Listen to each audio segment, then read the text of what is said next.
Kalau kuning telur bisa nggak, Kang? Kuning telur sebetulnya bisa. Oke. Ya pakai kuning telur rebus gitu ya. Hmm. Itu bisa menjadi alternatif. Cuma kami tidak pakai satu ya karena ada harganya yang relatif juga praktis untuknya. Kedua, menghindari resiko aja. Kalau pakai kuning telur kan kalau kebanyakan Ya, kita kasih betul. nah ini cepat busuk. Betul. Nah, sehingga pilihannya lebih ke sisi resiko aja sih, Oke. meminimalis resiko ya. Kalau pakai kuning telur rebus bisa juga sebenarnya dimakan juga sama ikannya. Ya, Tapi dari sisi tadi ya nutrisi, keamanan, risiko. penyakit, gitu ya, serta ukurannya itu lebih aman. Ya. Kalau di kolam biasanya mungkin orang kecenderungannya pakai putih telur, ikan Ya, kuning telur gitu ya. betul. Dan di kolam karena airnya banyak kan, nggak cepat busuk. Kalau di akuarium gini ada resiko aja Pak. Siap. Lanjut, Kang. Ke pembesaran. Oh, ini cacing sutra diproses dulu ya? Ya, jadi cacing sutra ditampung dulu di sini.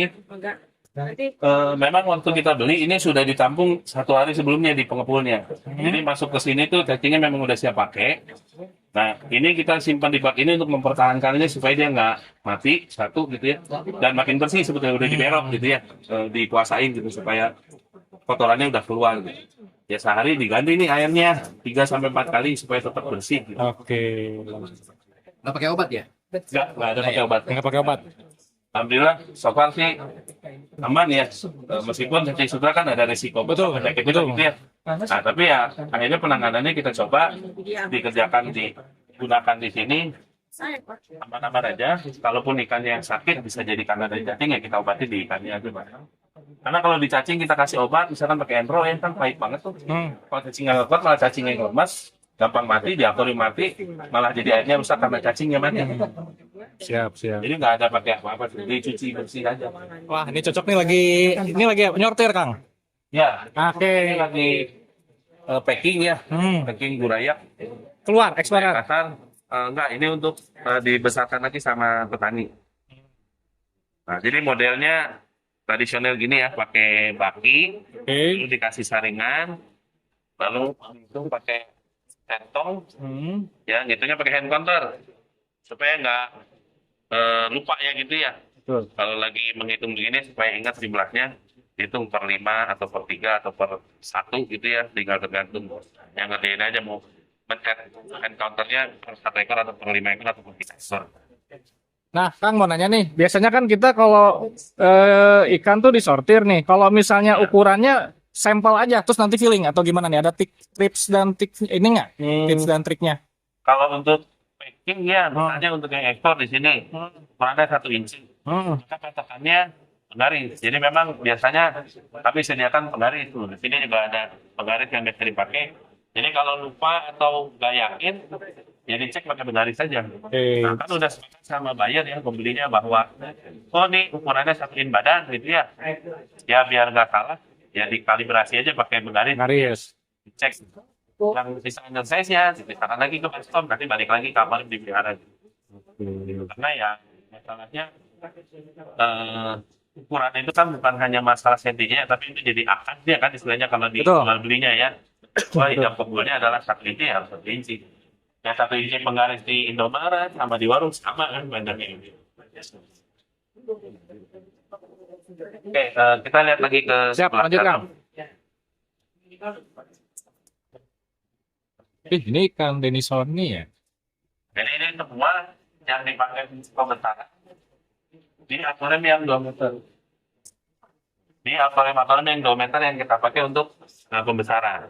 Nah, kenapa Pak? Kalau ini plastik lagi ngapa nih? Oh ini siapin untuk packing Pak. Oke. Nah ini mau packing 86 kantong.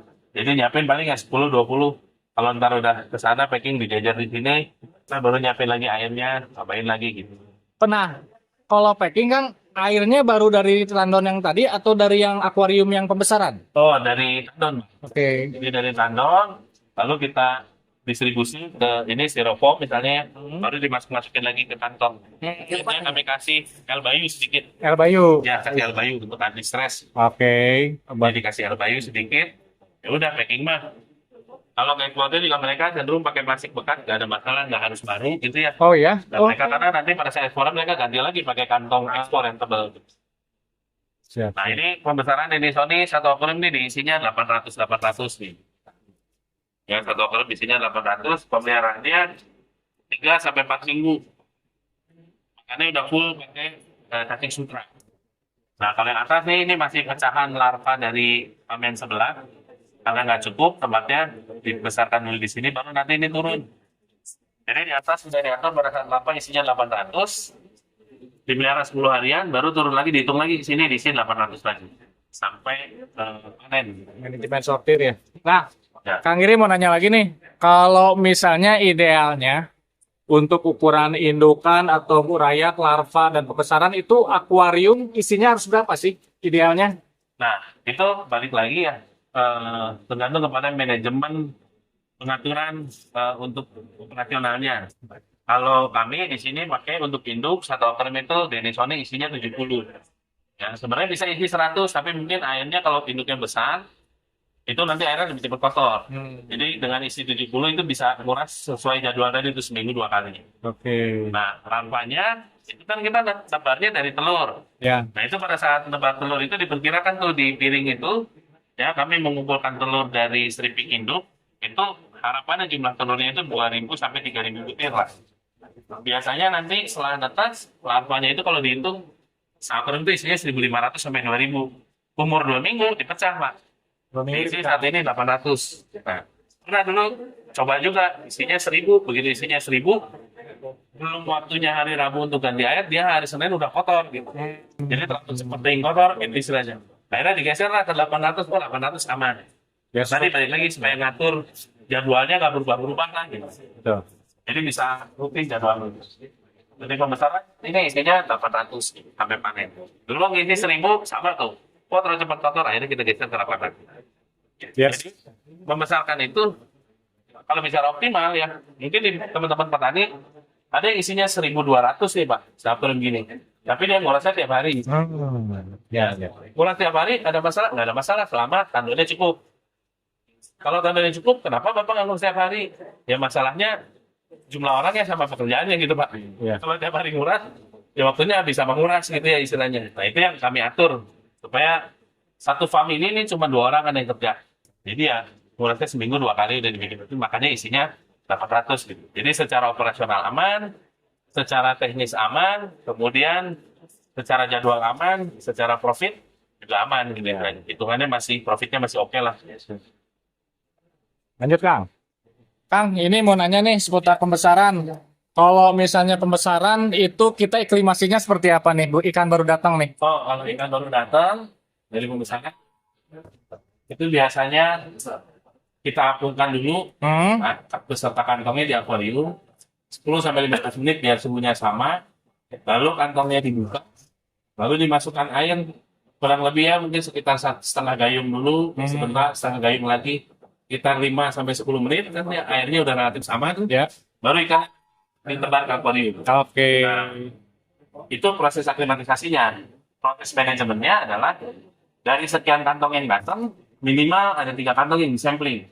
Dibuka di tempat sortiran tadi tuh, dihitung. Supaya sama-sama enak. Kan kalau datang misalkan jumlahnya 10.000 kan nggak mungkin dihitung semua kan. Betul, betul. Disampling tuh, ini sekantong isi berapa? 250. Kita cek 3 kantong. Kalau dicek, oh benar nih jumlahnya 255 dilebihin gitu ya. Ada 250. Ya udah berarti deal, transaksinya kita bayar segitu. Tapi kalau ternyata datang, dicek kantong isinya cuma 220, padahal bilangnya 250, 230 kurang. Ya pilihannya petani mau bawa balik lagi, atau mau bersama-sama sepakat. Di rata-rata nih 3 kantong, kalau rata-ratanya 230, berarti semua kantong asumsinya isinya 250. Oke. Jadi secara manajemennya, sama secara teknisnya dia kita pertimbangkan, Pak. Siap. Ayo guys. Nah ini mini paper yang hampir siap panen lah, ukurannya begini. Oh ini siap panen, Kang. Siap panen. Berapa Ekspor gini. Oh, ekspor Ini segede. iya, ini teh sekitar 2 bulan, Pak. 2 bulan. Kurang lebih. RL juga sama hitungannya 2 bulan. Kalau dari telur ya, dari netesin tuh 2 bulan.